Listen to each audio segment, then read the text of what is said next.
Hello, English learners, and welcome. I'm your host, Paul. How are you doing today? I'm doing well, thank you. Excited to chat about English learning today. Our mission, training your English mouth and mind so you can speak clearly, confidently. Right. We've looked at a lot of research, neurolinguistics, practical methods, Yeah. trying to pull out the best insights for you. And it's not just about learning more grammar, is it? Yeah. Or, memorizing vocabulary lists. No, exactly. It's more about getting those brain pathways working fast for English thinking and, well, training the muscles in your mouth for the actual sounds. Muscle memory for your mouth. Pretty much, yeah. So we'll get into some practical exercises, some fun tips too, and real examples. So whether you're just starting to speak more or you're aiming for that really natural flow, this deep dive should give you some solid tools. Okay, so let's break down the problem first. Like you said, understanding English reading, listening, that often comes way before speaking fluently. Right. Why is that gap so big sometimes? Well, it usually comes down to maybe three main things. First, your brain knows the English, but your mouth hasn't really practiced making the sounds. So you've done the theory, but not the physical practice. Exactly, like reading about swimming versus actually getting in the water. Mm, Speaking is physical. It needs, well, muscle training. that makes sense. You mentioned the physical part. Are there specific English sounds or mouth movements that are tricky? Oh, absolutely. English has its own sort of mouth posture. Sounds like the think or this. Mm. Your tongue has to go between your teeth. Lots of languages don't do that. Or What? the way you round your lips for ooh versus Like moon versus cup. Exactly. Or even the gull sound. It all needs specific muscle coordination. It's like learning piano scales for your mouth. Articulatory setting. I like that. It clarifies a lot. Okay, what about that pause? That hesitation before speaking? Ah, yes, that's often the second hurdle. Thinking in your native language first. The translation step. Right. You have the thought, then you translate it word for word, then you try to say it. That takes time. It sounds a bit unnatural sometimes. It can, yeah. It slows you down, messes with the rhythm. The goal is really to start thinking directly in English. Okay, direct thought. And the third barrier. That's the big one for many. Hmm. Fear. Fear of making mistakes. Yeah, people get self-conscious. Totally. And so they just stay quiet. They miss out on the most important thing, practice. But mistakes are how you learn, right? Exactly. Mistakes are not just okay, they're essential. They're feedback for your brain. Think of it like refining a hypothesis. You try something, it's a bit off, you adjust. So you can't get fluent without making them. Nobody does. Yeah. Seriously. So you just got to be bold, even talking to yourself, in the shower or whatever. Great practice, low stakes. Okay, so let's recap the problems. 1, mind knows it, mouth hasn't practiced it. Mind and mouth aren't trained together. 2, thinking in your native language first slows you down. The translation trap. And 3, fear of mistakes stops you from practicing. Right. Error aversion. But the good news. The good news is you can fix all of these Hmm? with simple daily practice. That's what we're getting into next. Okay, great. Let's start with the mind. Training your mind to think directly in English. You said that's maybe the biggest step. It's hugely impactful, yeah, for making your speech faster, more natural. But how do you actually do that if your brain is just wired for your native language? Well, it's definitely a process, not overnight. It's about neuroplasticity, kind of rewiring things slowly. The key is small, consistent daily exercises. Progress over perfection. Always. Aim for small wins every day. Okay, so give us some practical tips. How can you start thinking directly in English today? First one. Okay, first tip. Just name things around you Yeah. in English. Like, look at my desk, laptop, mug, pen. Exactly. Just see it, say the English word in your head, or out loud, even better. Then, maybe add a simple sentence. The mug is blue, the pen is black. Ah, so you connect the object directly to the English word, no translation. Precisely. Direct mapping, bypassing the native language step. Cool. Okay, what else? Use your inner voice. That voice inside your head that's always talking. Yeah, the running commentary. Try to make that voice speak English. So instead of thinking in your language, I'm hungry, Yeah. try to think, I am hungry. Or, I need to finish this report. Simple stuff. I need coffee. Time to go. Just nudging your brain to make English the first response internally. And then maybe say those things out loud, even if you're alone. Yes. Talk to yourself. Describe what you're doing. I'm making tea. I'm brushing my teeth. I'm looking for my keys. Feels a bit weird at first, maybe. Maybe. I do it when I'm tidying up sometimes. But it really works. It strengthens that link between thinking and speaking, builds confidence, speeds things up. Okay. Another related idea. Keep a simple English journal, like Really simple. 2 or 3 sentences a day. What kind of things? Just about your day. Today was good. I studied English for 20 minutes. I talked with my friend. Nothing fancy. So it just makes English part of your daily routine, less like a separate subject. Exactly. It tells your brain English is part of life. Hmm. And that translation habit starts to fade. You start to kind of feel the language more. Feel the language. I like that. Okay, one more for the mind. One word that connects mind and ears. Mental shadowing. Mental shadowing. Yeah. Listen to some English podcast news, whatever. As they speak, say the words in your mind at the same time. So if they say, the economy is changing fast. The economy is changing fast, trying to match their speed and rhythm in your head. Okay. That sounds powerful for linking listening and, well, the idea of speaking. We'll talk more about actual shadowing later. We will. But this mental version is great for brain training. Okay, let's recap the mind training. Yeah. 1. Name things around you in English. Direct labeling. 2. Use your inner voice to think simple thoughts in English. Inner monologue practice. 3. Talk to yourself. Describe your actions out loud. Self-narration. 4. Keep a super simple daily English journal. Minimalist journaling. And 5. Shadow native speakers mentally. Mental shadowing. And remember. Progress, not perfection. Got it. Okay, mind training covered. Next up, training the mouth. Exactly. The physical side. Stay with us. All right, we're back. We've talked about getting your mind thinking in English. Now let's tackle the other crucial part. Training your mouth to actually make the sounds clearly and confidently. Right, because speaking isn't just in your head, is it? It's physical. Your mouth, lips, tongue, jaw. They all need to learn the moves for English. Like a dancer learning steps or a musician practicing scales. Precisely. English has sounds and rhythms that might feel, well, a bit foreign to your mouth at first. Different vowel sounds, consonant clusters, the melody of sentences. So it's normal if it feels awkward or tiring initially. Totally normal. It's like any new physical skill. You're building muscle memory. Your mouth needs to get used to these new shapes and movements. Okay, so how do we build that muscle memory? What are the best ways to train the mouth? Well, the first one builds directly on what we mentioned earlier, vocal shadowing. Okay, so this time actually saying it out loud. Exactly. Listen to a native speaker. Short clips are good to start, maybe from a video or podcast. And repeat what they say as they say it, like an echo. Trying to match everything. Speed, rhythm, pronunciation. As best you can, if you hear, I'm going to the store now, you say, I'm going to the store now, right along with them. So it's almost bypassing the thinking part and just getting the sound out. That's the idea. It connects hearing directly to speaking. Creates a faster pathway. Don't stress about getting it perfect right away. Just get your mouth moving in sync. Okay, vocal shadowing. What's next? Targeted mouth exercises and pronunciation drills. Focusing on the specific sounds you find tricky. Like the sound we mentioned. Yep. Practice it in front of a mirror. Watch your tongue. Is it between your teeth? Think. Is it vibrating slightly for this? You can see what you're doing. Mirrors are good feedback. Definitely. Yeah. Another great drill is minimal pairs. Minimal pairs. Words that sound really similar, differing by just one sound, like ship and sheep. Or bit and beat. Or leave and live. Exactly.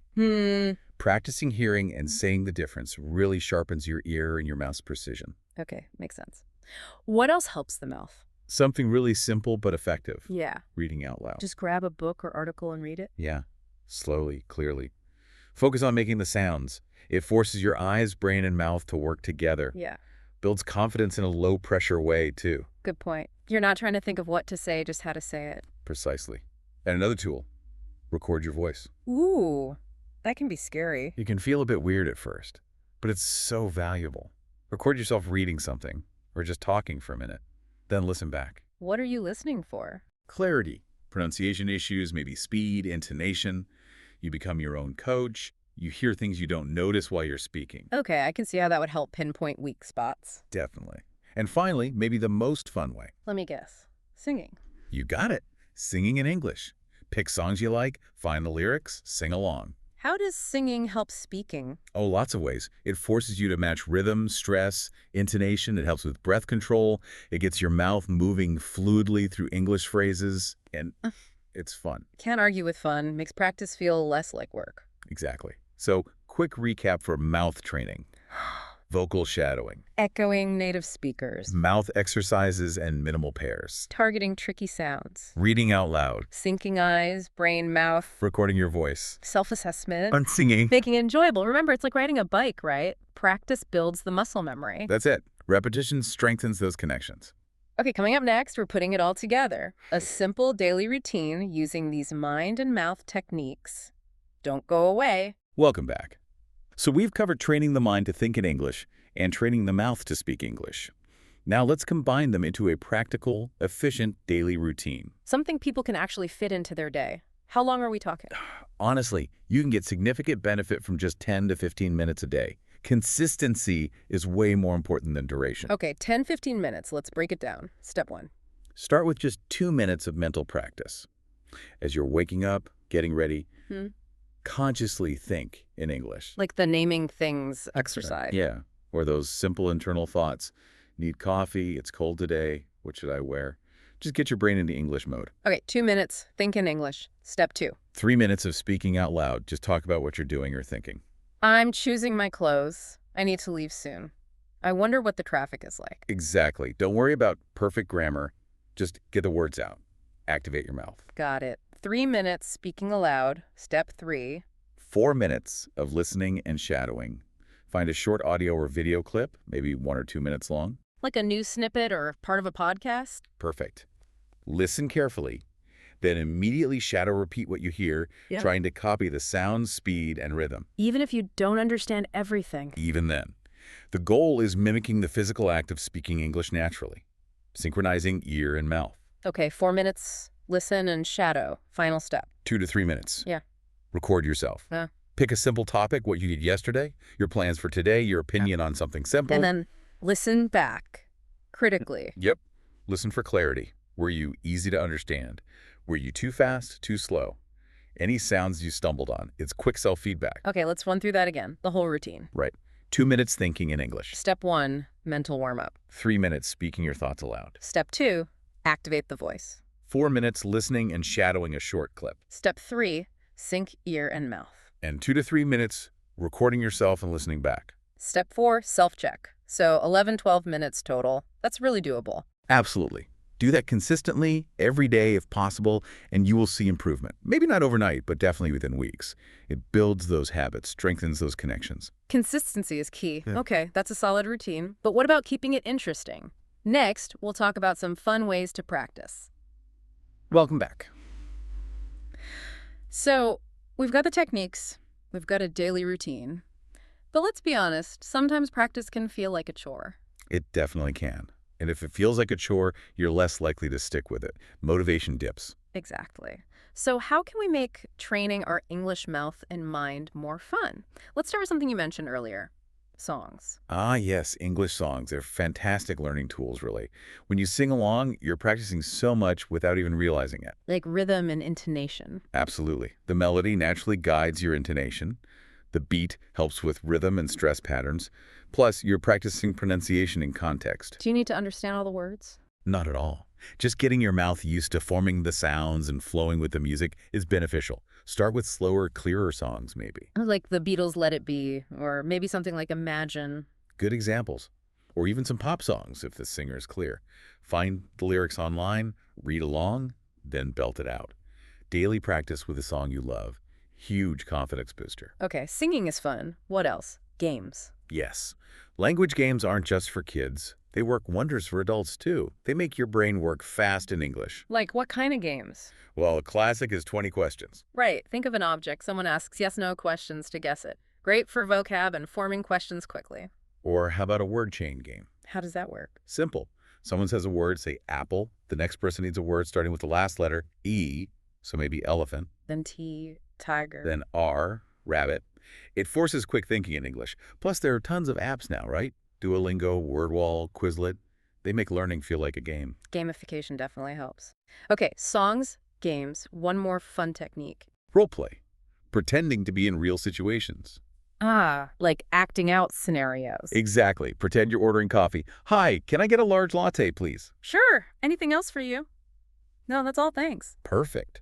You can practice tons of situations. Shopping, making a phone call, going to the doctor, asking for directions. Can you do it alone? Definitely. Yeah. Talk to yourself in the mirror, playing both parts, or do it with a friend. It prepares you for real-life interactions in a safe space. Builds practical confidence. For sure. The more you play with English in these ways, the less intimidating it feels. Okay, recap on fun ways. Sing English songs. Great for rhythm, flow, pronunciation. Play language games like 20 questions or word chain. Makes your brain faster in English. And use role play for real-life situations. Builds practical speaking skills. The key is making it enjoyable, not just another study session. That way, you'll actually want to keep doing it. Exactly. Avoid that burnout. Okay, next, let's look at some real people who use these ideas and some common mistakes to avoid. Welcome back. To wrap things up, let's talk about some real people, real English learners, who actually use these kinds of techniques and saw big improvements, and then some common mistakes to watch out for. Yeah, hearing real examples can be really motivating. It shows this stuff actually works. Like Fatima from Morocco. She used to be really nervous about speaking. What did she do? She started talking to herself in the mirror, just 5 minutes a day, describing her room, planning her day out loud in English. 5 minutes. That's it. That's it, but consistently. After about a month, she said something amazing happened. She told us, I realized I wasn't translating anymore. The English words just came out. Wow. That simple habit rewired her thinking. It really seemed to. Then there's Ravi Yeah. from India. He found watching certain shows helpful. Like cartoons. Sometimes, yeah. Like Peppa Pig initially for simple sentences. But later, things like animated series, maybe Avatar, The Last Airbender, or even stand-up comedy. Things with clear, dynamic dialogue. What did he get from that? He said it helped him understand faster speech, catch different accents, and importantly, hear how phrases naturally flowed so he could repeat them more easily. Targeted listening. Okay, and one more. Lynn from Vietnam. She was consistent with voice recording. Every Sunday, she'd record herself talking for a few minutes. Did you find it helpful? Initially, she hated hearing her own voice, but she stuck with it. Now she says she can literally hear her improvement week by week. Better clarity, smoother flow. It keeps her motivated. So these people didn't have magic solutions. They just practiced consistently, creatively, and built confidence. Exactly. Small steps, done regularly. That's the secret sauce. Yeah. You don't need perfect conditions to start. Okay, that's inspiring. Now, what about the flip side? Common mistakes people make when trying to improve their speaking. Ah, yes. Knowing the pitfalls can help you avoid them. Mistake number 1. Still translating everything in your head. We talked about that. It just slows you down. Massively. Creates that delay, that unnatural rhythm. You really have to push yourself to think directly in English. Even starting with simple things. I'm tired. Where are my keys? Direct thought. Okay, mistake number 2. Focusing only on grammar rules and not actually speaking. Like studying the recipe but never cooking? Perfect analogy. Grammar is the foundation, sure, but fluency comes from using the language, making sentences, trying things out, even if they're not perfect. Speak more. Study grammar enough. Don't let grammar study replace speaking practice. Right. And mistake number 3, being too afraid of making mistakes. That fear that paralyzes you. Exactly. It just shuts down the whole learning process. You have to accept that mistakes are part of it. Even native speakers mess up sometimes. True. We say awkward things or forget words all the time. So be brave. Try. Experiment. Learn from the slip-ups. Don't let fear win. Okay, so the big mistakes to avoid. Don't translate in your head. Think directly in English. Don't just study grammar. Make sure you're actually speaking. Prioritize production. And don't be afraid of mistakes. They're learning opportunities. Embrace them. Turn fear into fuel. Excellent. Okay, let's wrap up with some final thoughts and encouragement. Right. So as we finish up this deep dive, the main thing to remember is this. Training your English mouth and mind. It's not really about being perfect. Not at all. It's about being consistent. It's about being brave enough to try even when it feels awkward. And it's about staying curious about the language. Will said. Every single time you try to say something in English, even if you stumble, even if you forget a word, you are making progress. Each attempt is a step forward. Don't discount those small steps. They add up faster than you think. Absolutely. And maybe here's a final thought to leave you with. Okay. Think about fluency, not as some fixed destination like a mountain peak you have to reach perfectly. Right. Think of it more like a living skill, like gardening, something you nurture every day with small actions. Consistent, maybe imperfect, but daily actions. So the little imperfections in practice today. How might embracing those small imperfections, those daily efforts, actually lead you to a level of fluency tomorrow that might really surprise you?